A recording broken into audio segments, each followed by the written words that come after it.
Hi, this is Michael Wudyka from WVVH Television, and welcome to the Real Hamptons. We're here today for Bicycle for a Day.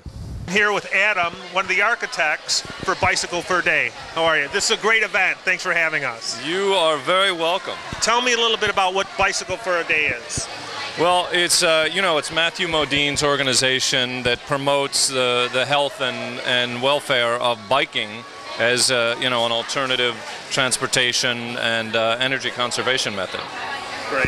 Now, how many people are involved? How old is it? I actually don't know, but Matthew's been banging at this for a while. Great. Although we met. We'll bug Matthew in a minute. I know. You bug Matthew. He'll have about an hour's worth to say about it.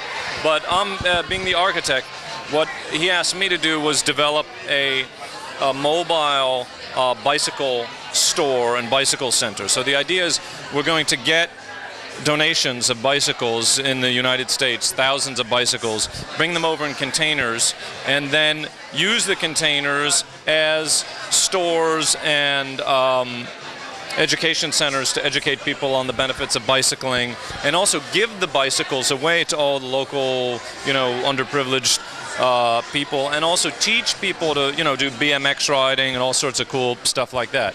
So, this is basically a design with kind of a solarized. It looks like kind of a pup tent, and it's has.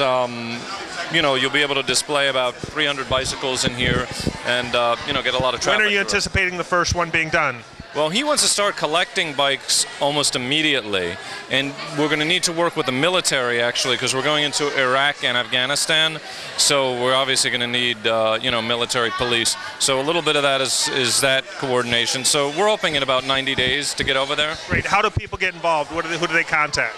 BFAD.org, of course. Great. Yeah. BFAD.org. Thank you so much. It's wonderful what you're doing. Really appreciate your time. My pleasure. Thank you so much. Hi, we're here today with Kaylee and Blake from Brita. You want to tell us a little bit about what you're doing here today? Yes, this is the Brita Climate Ride, and it's a 300-mile charity bicycle ride from New York City to Washington, D.C. So basically, we take 200 or more people on their bicycles from New York City, the Big Apple, all the way to D.C., and then there we meet with Congress, and we spread the word about the need for meaningful climate change legislation and bicycle advocacy. How great is that? When does this take place? It's going to be this September 26th through the 30th, basically. So the 26th to the 30th? Yeah, so it takes us about 5 days to get all the way down to Washington. 5 days. So you have 200 people that go for 5 days all the way from New York all the way to Washington. They do. 300 miles, and we provide great food, and it's a charity bicycle ride. So the money that they fundraise goes to excellent organizations that are working hard in climate change and bicycle advocacy. Now, how much does this cost me to ride 300 miles? You fundraise, you ask all of your friends, it's $2,400 for 5 days, includes everything. Great. Now, are you sleeping on the road? What are you doing? Are you pup tents? How does that work? No, we are camping, but we're also staying in dorms and really cool places like Valley Forge and some really nice places along the way. So if you're in the mood, you got 4 free days, you want to take 300-mile bike ride, welcome to Brita. Again, do you have a website or something? Yes, climateride.org. All right. And the date again, please. September 26th through the 30th this fall. Beautiful fall colors as you ride your bike. Great. Thank you so much for your time. We're here with Darren from the League of American Bicyclists. Welcome. Hi, nice to meet you. You want to tell us a little bit about what you do? Sure. So the League of American Bicyclists is the membership organization that represents all the 57 million bicyclists in the United States. We represent 300,000 cyclists, both as individual members and affiliates of local bike leagues. There's how many bicyclists out?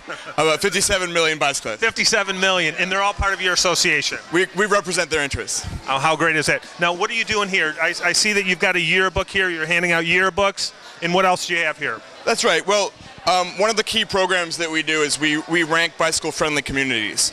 And what we do is we provide a framework that local communities, cities can understand how they can advocate to make their communities better for bicyclists, more bike-friendly in terms of education, enforcement, facilities, and things like that. And so we rank the best communities with a platinum through bronze ranking system. Now, do you rank the Hamptons at all?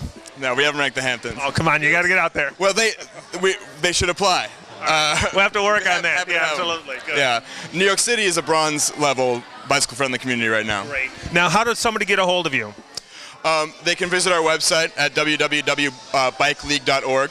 That's bikeleague.org. Bikeleague.org. Great. Thank you so much for your time. Best of luck. We're here with Wudyka from Theo Chocolates. How are you tonight? Great, how are you? Thanks. Great, thank you. I love the name, by the way, Wudyka. See, I talked to her beforehand and asked her where the name's from. And where's it from again? It's actually a family name, and it's Greek. Right. Well, tell us a little bit. That's enough about the name, all right? Because we're not here about your name, even though it's wonderful. We're here about Theo Chocolates. Tell us a little bit about that. Well, Theo is actually the first and only organic and fair trade chocolate maker in the United States. That's a picture of our factory in Seattle. And what we do is we import all the beans from the countries of origin, and we actually make all of these bars in the factory. So it's all bean to bar. And basically it's small batch too, so all of the equipment has been imported from countries in Europe that have a tradition of making small batch chocolate. And then the most important part is that all of it is organic and fair trade, and so we're very socially and ecologically concerned about where the chocolate comes from. Great. Well, it looks wonderful. I'm going to get a handful of it in just a minute. How does everyone find Theo Chocolate? It's not in every store, is it? It's in most health food stores in the New York City area. It's for sure in all Whole Foods in the New York metro area. It's also in a lot of other independent health food stores. You can go to our website, which is theochocolate.com, and that'll direct you to a listing of stores in your area. Great. Well, I'm going to steal a little piece of chocolate. Okay. Thank you so much for this. You're welcome. We're here with Paul and Andrew from 42 Below Vodka. How are you? Welcome. Tell us a little bit about 42 Vodka. 42 Below, it's a New Zealand vodka. So 42 Below is actually where New Zealand sits on the map, 42 below the equator. It's also got a little double there, it's 42% alcohol as well, so it's a little stronger than the rest. Oh, what's typical vodka? Around 40%. Gotcha. Yeah. Gotcha. How great. Now it comes all the way from New Zealand. Are you from New Zealand? Just across the way in Australia. Isn't that the same thing, New Zealand, Australia? Close enough. What about you? Where are you from? I'm from New Zealand. New Zealand, Yeah, all right. yeah. So I'm not on your Christmas list anymore. No, you just get a card, not a present. So where's 42 Below Vodka sold in the States? It's in about 24 states at the moment. Building out for the rest. We've just started a huge distribution push through all off and on premise, so coming in to do events like this. We're sponsoring the Bicycle Film Festival, which tied us into the Bikes for a Day. So we're doing a lot of stuff at the moment to build profile for the brand. Great. Is there a website or someone can learn a little bit more about it? Yeah, there is indeed. Just 42below.com. www. Great. Thank you so much and welcome. Thank you very much.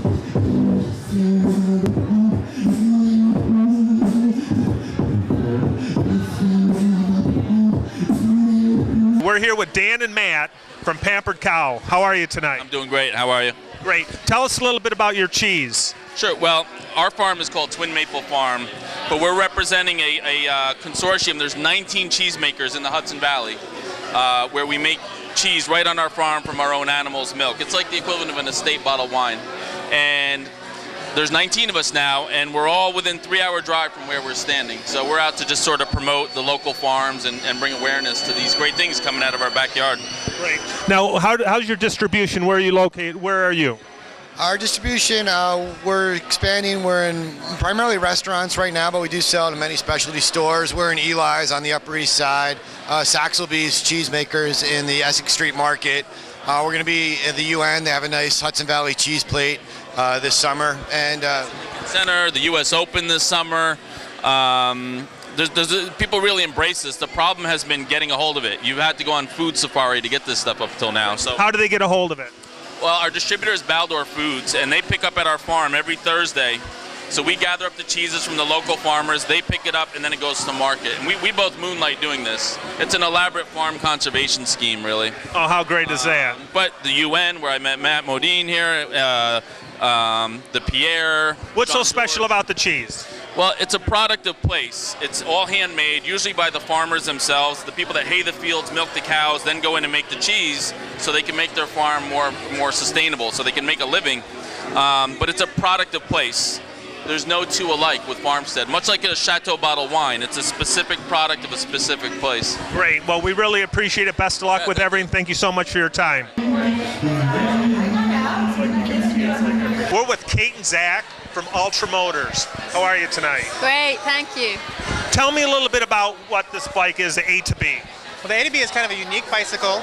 It has a 750-watt electric motor and a full suspension. And what's wonderful about that is you can have all the comfort and safety of a full suspension without any of the penalty of the heavy weight pedaling because you have the motor assist.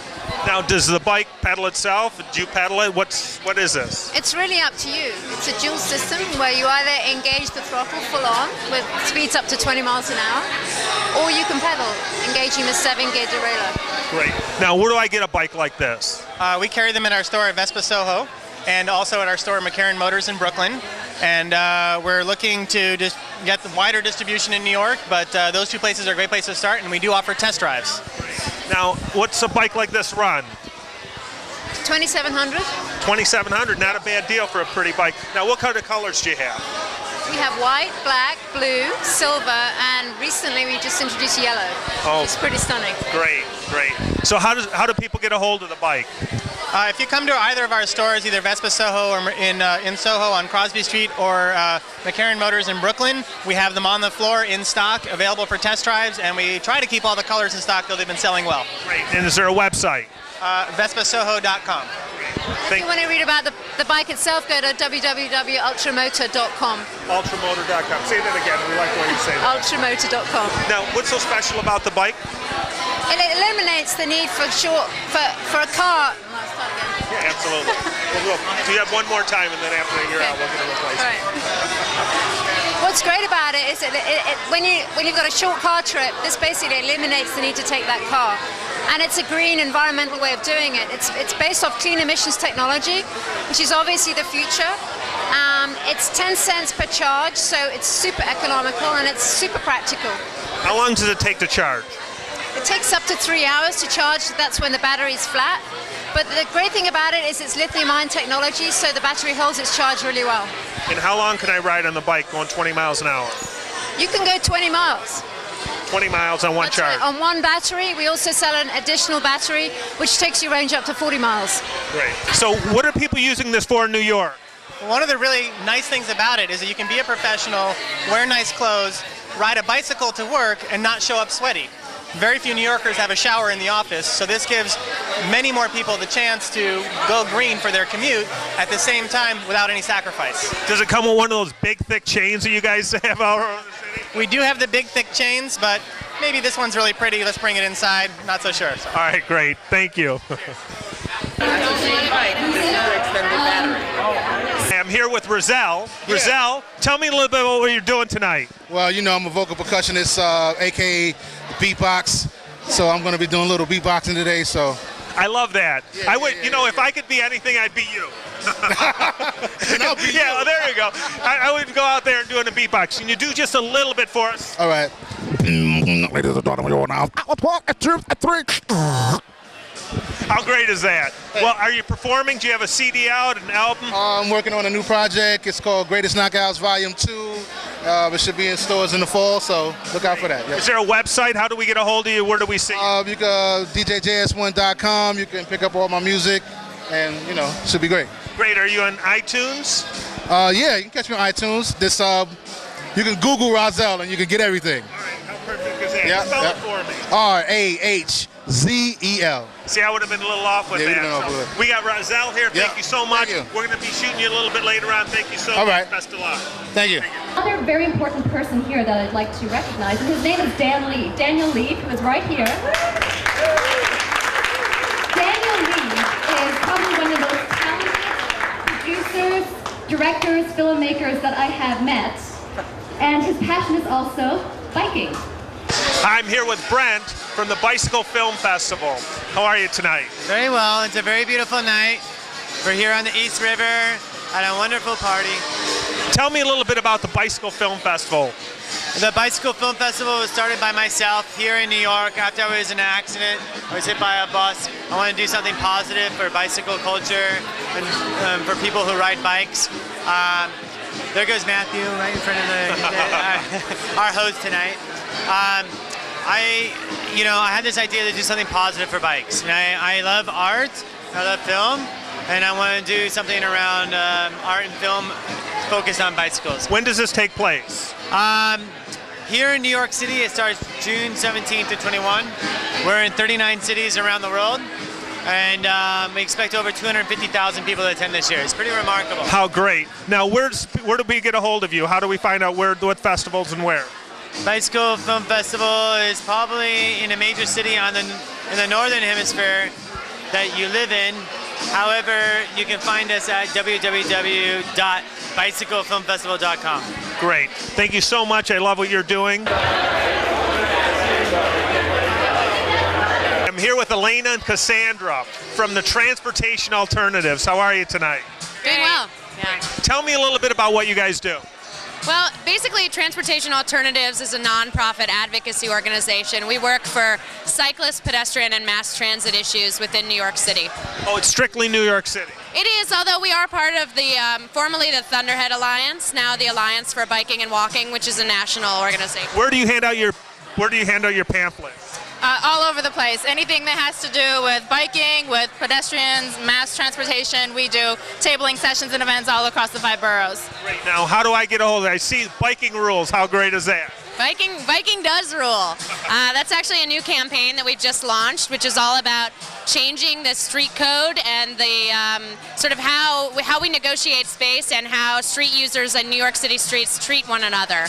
Now, I noticed down in the 20s, 9th Avenue is completely opened up, more bike user-friendly. Did you guys have a lot to do with that? We had a huge hand in that. We did a lot of community organizing for that particular campaign. We did the same thing for 8th Avenue, turning out tons and tons of residents to community board meetings. It's actually a huge success story for livable streets because initially that community board was very much against having that kind of a change on the street with the design, and after some pointed campaigns and a lot of presentations and a lot of just talking to people about how changing a street like that affects everybody in a positive way, including drivers, then they turned around and they actually voted in favor of it. Great, I think it's wonderful. Tell us how we get a hold of the transportation. You can go to transalt.org. What was that? Transalt.org. There we go. Thank you so much for your time. Appreciate it. You're doing great work. Thanks a lot. Thank you. I'm here with Gabriel from New York City Audubon. How are you, Tail? Tell me a little bit about what New York City Audubon is. New York City Audubon is the local chapter of the National Audubon Society. The National Audubon Society is one of the oldest conservation organizations in America, and it focuses on birds specifically. And a lot of people might not think there's much in the way of birds to see in the middle of New York City. Outside of pigeons, right? Exactly, aside from pigeons and starlings and sparrows. But they'd be surprised. How many bird species do you think you might be able to see in New York City? 637. You're not too far off. Over 400.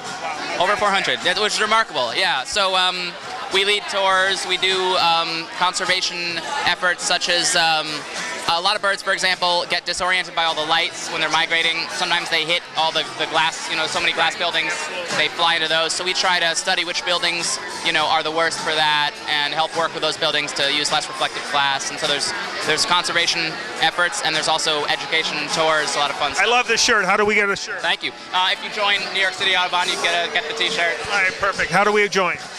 You can go to our website, which is www.nycaudubon, and that's AUDUBON, not like the Audubon in Germany, .org. Great, thank you so much. And the reason we're here tonight is because we're leading a series of biking tours where we bike to all 5 boroughs and then go bird watching and investigate nature in the different boroughs in partnership with transportation. How great is that? When is that taking place? There's a series of them. Next one is July 12th, and there's one on August 2nd and September 13th, so each month through the rest of the summer. Tell us again the website. How do we find out? www.nycaudubon.org. Thanks a lot. Yeah, thanks a lot. It has the extra 20 miles an hour charge on it. I'm here with Kim from Livable Streets Initiative. How are you tonight? I'm doing well, thank you. Great. Tell us a little bit about Livable Streets. Well, Livable Streets is we try to fight for sustainable cities and sensible transportation, and we do that using media and education programming.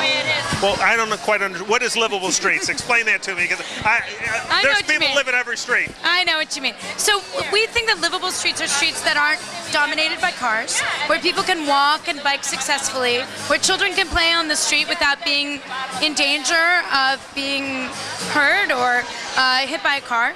And we also think that building plazas and great public spaces where people can congregate on the street will really make our cities better places. Like Broadway up in near 40th. For example, and we really feel that a lot of our advocacy and a lot of our work on the web has helped brought those changes about. So how do people find out a little bit more about livable streets? Yeah, so they can look at livablestreets.com, where they can see the host of websites we have: Streets Blog, Street Films, Streets Education, or they can sign up for our community, where they can meet a lot of other livable streets folks. Great, thank you so much. You're doing a wonderful thing. Oh, thank you.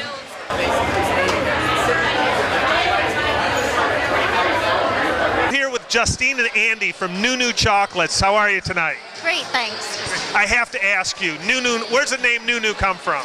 Nunu is actually a word, it's a term of endearment from South Africa, where I grew up. Where in South Africa? Johannesburg. Oh, very nice. I was there not too long ago. Beautiful place, yes, absolutely. But the actual concept of the chocolate, I'll hand over to Andy. It was kind of our idea together. Yeah, I'm actually a musician, and we were trying to come up with things that we could sell at the shows that weren't, you know, CDs or concert T-shirts and things like that. And we're like, well, what about chocolate? Everyone loves chocolate. So we kind of went from there, and then it just grew out of control into its own. And Nunu is a bit harmonic as well. Nunu, as we're listening to the taps in the background. Yeah. Well, actually, some friends of ours wrote a song, like a theme song for Nunu Chocolate. So you want to go a couple of bars, sing that a little bit? See, hence the bars, musicians, chocolate, it all falls hand in hand, right? It totally does, it totally does. And what's pretty cool though is that the N and the U are kind of like just the same letter. But oh, sorry, but that's All right, now tell me a little bit what's special about your chocolate. Where's it made? How do you get it? I actually make it. I make all the chocolate, yeah. At home? We have a store on Atlantic Avenue in Brooklyn. How wonderful is that? It's fantastic. Great. Now, how do we get it? Nunu.com? How do we get it? NunuChocolates.com. Or come and visit us on Atlantic Avenue. And where are you located? Atlantic Avenue between 3rd and 4th in Brooklyn. Well, really special. Congratulations. What a wonderful product. And welcome. Thank you so much. We're happy to be here. Still, you don't want to sing one or two bars of that song? Nothing? I'll do a refrain. Thank you.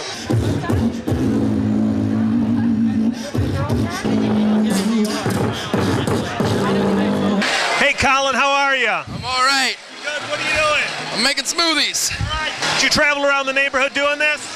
Mostly just right here at Solar One. Great. Tell us, is this something new? You made this up yourself? Yeah, you know, a couple instructions on the internet and about $9 at Home Depot, and that's all you really need. Oh, great. Do you have this in your living room too? Every morning you get up and do this? Every morning. No way. How great is that? Well, we'd like 2 large tequilas. You put tequila in there as well? Done. All right, how about that? Thank you so much. Great invention. Yeah, thank you much. I'm here with Mr. John Mosley and Wyatt Wudyka. How are you today? Wyatt Wudyka. Wyatt Wudyka. W square. There you go. Right on. So John, how are you tonight? Michael, I'm fine. I'm here to support Mr. Modine and Bicycle for a Day, BFAD, they call it, yes. Great. And how long, do you know Matthew a long time? I would say maybe 10 years, yes. And, he's a good guy. He's a good man. We've been working on this project. I kind of helped him on a few occasions to raise money and awareness for BFAD. Last year, and we did a big auction last year at Phoebe's, and we did South Street Seaport.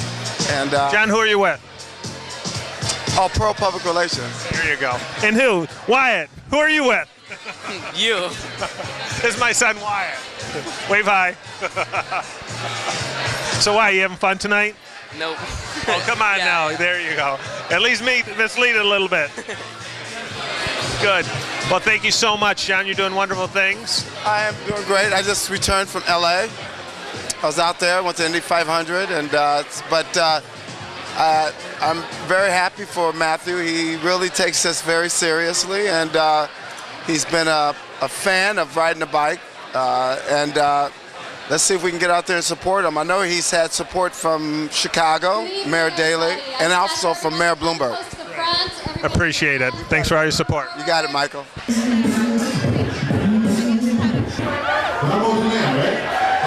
I don't want to talk too much about Bicycle for a Day yet, because there's a gentleman here who is from the Kingdom of the Netherlands. His name is Gijs Scheltema. He's the Consul General of the Kingdom of the Netherlands. And this year we're about to celebrate the 400th anniversary of Henry Hudson sailing up this river. Well, the Hudson River on the other side of the island. 400 years ago. And they called this island New Amsterdam. And as a gesture of peace and environmentalism, the Netherlands have donated 200 of these bicycles that have become a part of a ride-share program in New York City. And then they'll be donated to Recycle a Bicycle, I think. Recycle a Bicycle. So please welcome the Consul General, Mr. Gijs Scheltema, to the stage. Thank you very much. I'm not as tall as you are, Matthew. Thank you very much. I put on my bicycle clothes for you, especially tonight. And I'm not really joking, because in Holland bicycling is not just fun, it's also a normal means of transport to go to your work. In Holland, actually, as you may know, we have more bicycles than human beings, which is another sign of the importance of bicycling for the Dutch. And I'm very, very honored and very glad to be here and share with you a little bit the Dutch bicycling, the Dutch biking experience in New York.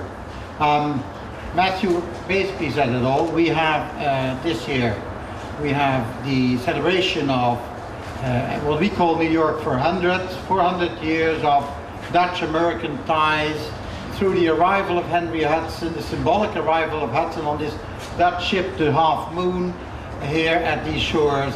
The Dutch contribution to what later became the United States of America started. And that contribution took many forms.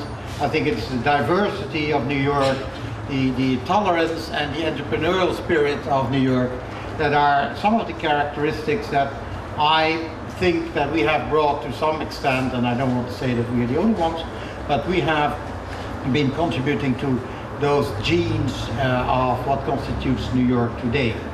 And as Matthew said, one of the other things we contributed are the bikes. We've only brought 200 bikes, and in retrospect I think we should have just focused everything on biking and forget about all the other exhibitions, the publications, the big festivals in Governor's Island that we're going to have, the water conferences, the political dialogue. All these things don't really matter. What matters is biking.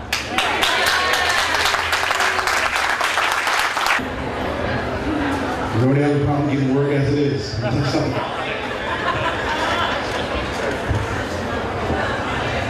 We're gonna do the beat, right? The instrumental and the chorus. We're gonna try. Good boy.